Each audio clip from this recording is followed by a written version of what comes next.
Hello，各位不拿 offer 钱白交了的组员们，你们好，我是你们的组长 Jeff 一峰我接下来要做一个我们讲题的一个流程的演示，然后也会做一个就是一个流程的一个教学吧啊，当然我这个不是最标准的，希望只是做一个参考。嗯，所以我选择了一道比较经典的 binary search 的一个题，就是 first occurrence。所以我们刚开始拿到题的时候，我们第一步要先读题，OK，然后这里面的话，有时候corner case 它不一定会给出来，所以说我们在 clarification 的时候也会有一些 assumption 在里面。所以说，先读完题以后的话，接下来就是 clarify. Okay, so clarify and assumption. OK，那我们要 clarify 什么呢？我们首先要 clarify 我们的这个 input 是什么。那我们 input 的话，这里面就有两个，一个是 array，然后另一个呢是 integer，是一个 target。OK，那我们的 output 是什么呢？output 是要让我们找这个 first occurrence of index，OK，所以是 gonna be a integer，然后就是一个 first occurrence of index 这样子，或者没找到的话就要 return -1，对吧？if not found，哎。那我们还会有 assumption 的部分，就是一些 corner case，因为有时候如果要是题里面没有给一些像这一道题给 corner case 的话，我们甚至还要去问我们的考官如果说比如说这个 A 这个 array is the array valid，is the array valid or not，right？嗯，如果不瓦雷要怎么办？那这里面已经给我们，如果不瓦雷的话，我们要 return one -1if not valid。OK，基本上 clarification 跟那个assumption 就是这一块儿这样子。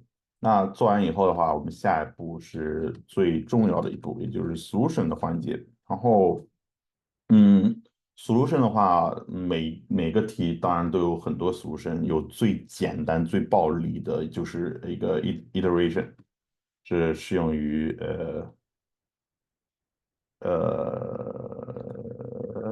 how to spell iteration？我 essay 当然我们知道这一个的话，我们就直接可以用 binary，对吧？binary search 会更加的好一些，在时间上面。所以我们要跟考官说，我们要用哪一个 approach，哪一个方法来去解决这道题这个问题。然后的话，我们要用 binary search，我们就需要一些 iteration 和 initialization，OK，就是我们需要两个，一个是 left，一个是 right，OK，and 还有一个是 mid。那这里面就要做一个演示，用一个 example 的形式。我先给一些example，比如说 1 2 2 2 3 is the array and our target is 2. And then I need the one on the left, so the left must be start from 0, and then the right will start from the end of the array, which is the length -1. Okay, so here we also need a mid. Okay, so the mid will in the middle between the left and the right, and it changes constantly. Okay, every time when the left or the right updates. So for each mid, okay, there will be 3 cases, right? So we will have well, if the mid is equal to the target, mid is smaller than target, or mid is larger than target. Okay, case by case. The first case, if the mid is equal to target.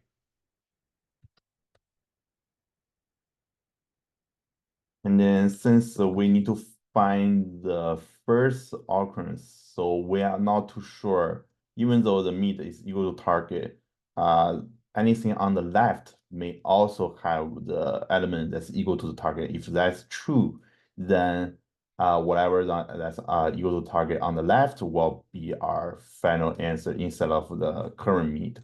So that's why we have to check everything on the left. But since we are not too sure if the left have any, if none of the left is equal to the target, then the mid will be our final answer, right? So we cannot lose this mid. That's why when we move our right, so we don't need to worry about anything on the right because that's not our answer. We have to move the right to the mid because we know that mid may be the only answer. Or if it's 1, 1, 2, 2, 3, then yeah, we cannot lose this mid. Okay, so that's the first case. So that way, the right will equal to mid. Okay. Case 2, array mid. Okay. So it's let's say bigger than target. So go back. And then if the bigger than target, let's say this 3, 3, 3, and there's 2. Okay. So the mid is right now 3, and then 3 is bigger than our target 2. And then we know anything from the mid to the right will definitely gonna be not be our answer. So we only check on the left. And at this time, we don't have to worry about mid because we know for sure that mid is not the target, not our solution. So we can move the right all the way to the one before the mid. So it's mid minus 1. Case number 3 is the array mid smaller than the target. Okay. So again, let's demonstrate. So like this.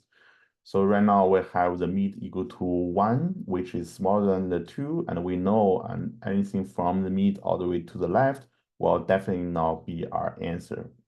So we can actually check only on the right side.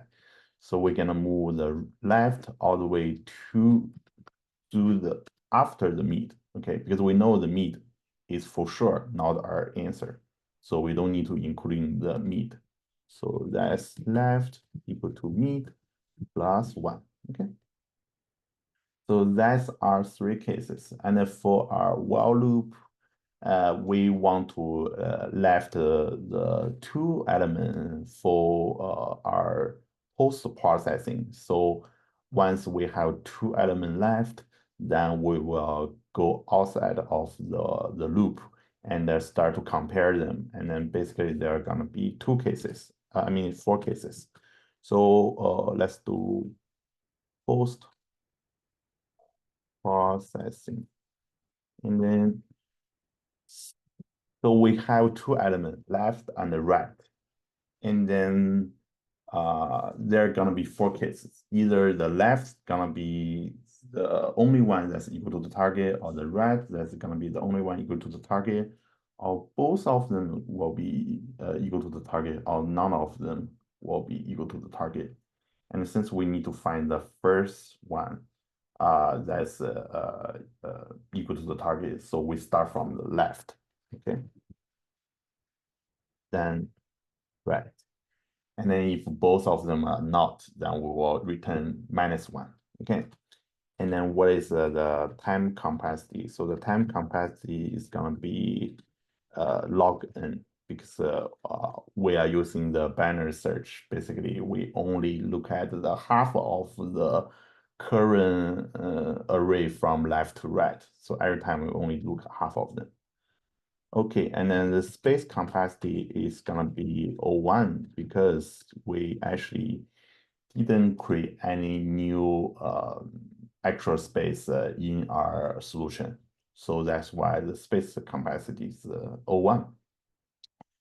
And then that's basically it. Now we can start writing our code. So we start from the clarification and assumption. So we have to address the corner case. So we will start compare whether the array is equal to none first, because if we didn't check that, and then if the array is actually none, we will have a non-pointer exception error. Okay, and then we also need to check if the length is equal to 0, and then for this we have to return -1. Okay. Okay.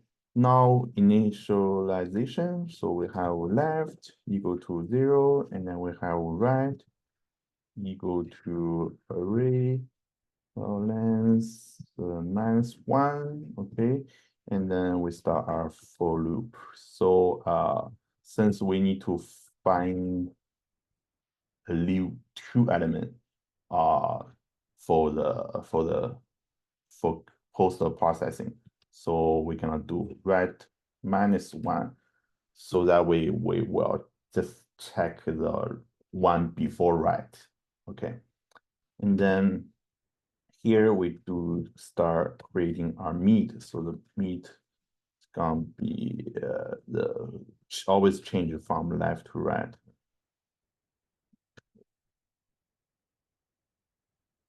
Okay, you have a 2. So the meet will constantly change every time when left or right is updated. And then I will start our if condition to address all 3 cases. There's a 2-way. We can either list them all 3 condition, address each of them, or we can actually combine the first case and second case together. So I'm gonna doing this. So it's bigger than or equal to the target. So we know if that's true, then we can just give us right equal to meet. Since we are not too sure if that's gonna be equal to, so we have to keep the meet just for sure. If we gonna separate them, we don't have to worry about. We're just gonna do equal to target first and equal to the meet, or if it's bigger than target, then we'll do meet -1. Okay, and then else, which is array meet bigger than target. So that will be the left. And this time we can do meet +1 because we know that the meet will definitely not be equal to the target. Okay, so that's a little bit shorter than what we had before. And then once we are out of the while loop, we'll go to the post processing. And then we're basically gonna compare. We start from the left, right? So array left is equal to our target. If that's true, then we will just return left. Okay, the index. Else if for the array right is equal to target, that is the case the left is not equal to the target. So we'll check the right if it's either equal to the target. If it's true, then we will return right. And then if both of them are not equal to the target, we can just return -1 for our answer. Yep. So that will be it. Let's see.